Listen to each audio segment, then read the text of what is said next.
Hi, nobodies. So, I went to therapy today, and it appears I have a sound mind. I'm not crazy, at least not today. No, my recent decisions were under question, and I was validated today. I wasn't really concerned that I wouldn't be because I knew where I was coming from with things. I knew what what goes on in my head that I never really tell anybody. So I knew that my thinking was sound. And tonight I wanted to talk to you about conformity. People with BPD know a lot about conformity. Um, we don't like rejection, failure, abandonment. Those are all like the same thing to us. And so we will like I had this friend Crystal that I was never her best friend, but she was always mine. I loved her to death, did everything I could for her. Anytime she needed me, I was there. I mean, I don't know how many people she could depend on, but I know that I was always the person. Like every time I'd show up, if there was other people there, it was people I'd never met before. So I don't think she ever had any solid people that were there every time, but I was. And I put up with that. I conformed by, saying, "Oh well, nah, she loves me. She's my best friend. She's gonna look one of these days and realize I'm here all the time. That I can be counted on. That I have always been her best friend."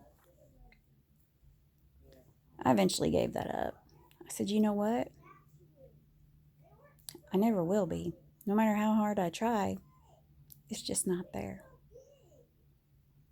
So dropping things to be her support system and her not being able to swing by for 5 minutes when she's in the neighborhood to say hello, I decided I deserved better than that. But I often did that. If I was around a certain group of people, I'd listen to their music and learn to like it.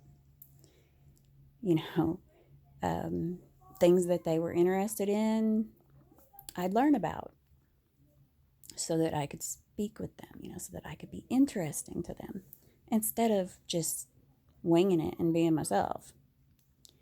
Now, granted, if I was drinking, I was going to be myself. I don't drink, by the way.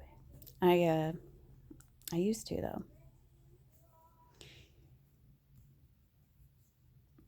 But when you try to, here's the thing. When you meet the right people, whether it's a friend, a boyfriend, your own mother, the chemistry is either there or it's not. And it doesn't matter how hard you try, you're not going to be what they want, what they wholeheartedly want. It has to be there. Granted, sometimes feelings grow and all that kind of stuff, but if you're not what they want from jump, no matter how hard you try, no matter how much you conform, change, try to turn yourself into what they want, you'll never be enough and you'll just be miserable or unhappy or pent up, wound tight, however you want to say it. You're not having a good time and it weighs on you. Now, I did my best with my friend, Crystal. It's not my fault that I wasn't enough. Is it her fault that I wasn't? No, not really. you know, I was just disposable to her.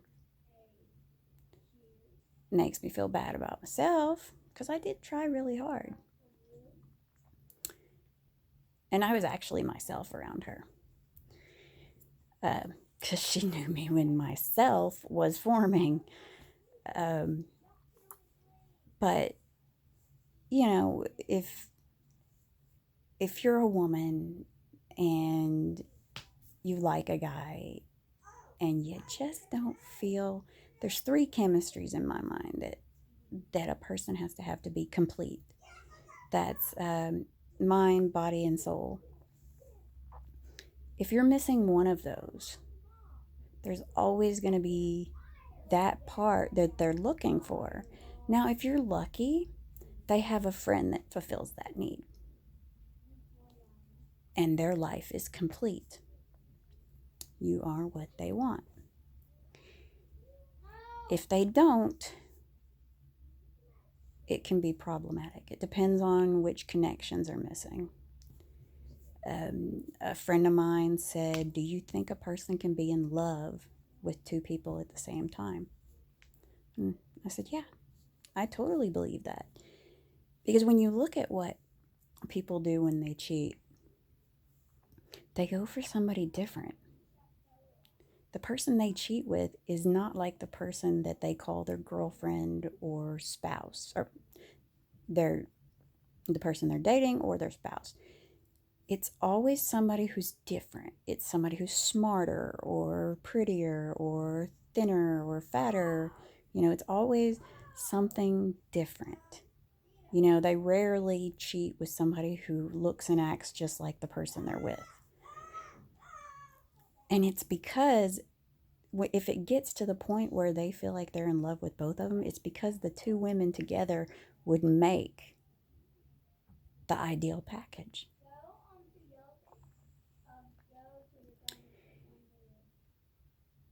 Neither one of those people is going to be perfect. I mean, they're two parts of what would make a whole. Um, so that person, if the wife leaves and they're left with the girlfriend, they're still going to crave somebody who was like their wife. Because something is missing with the girlfriend. Because if the girlfriend was the 100% total package, it'd be a no-brainer to leave the wife. It's because, see, that the total package, you're going to know it instantly. And yeah, you might have to conform a bit because living with people is tough. There's going to be shit that people do that bugs you. They're going to be either leaving messes that you don't like or, you know, uh, wait until the last minute to do their laundry, just all kinds of little tiny things. So they have to conform to your idea. You have to, both people have to conform to the ideal of cleanliness, hygiene, um, parenting matters if they don't have kids or if they do. I mean, like if they're going to be having kids or already have kids in the general vicinity, you have to set up rules about, hey, you can't talk to my kids like that. Or, say, yeah, if they're getting smart with you, here's what you can do. Those things have to be discussed. And those things can cause problems down the line. And some conformity is needed to deal with those things. But if you're having to paste a mask on yourself, you are not living. You've conformed too much if you have to wear a mask for somebody. So that's all I really have to say about that short video. Hope you have a good night.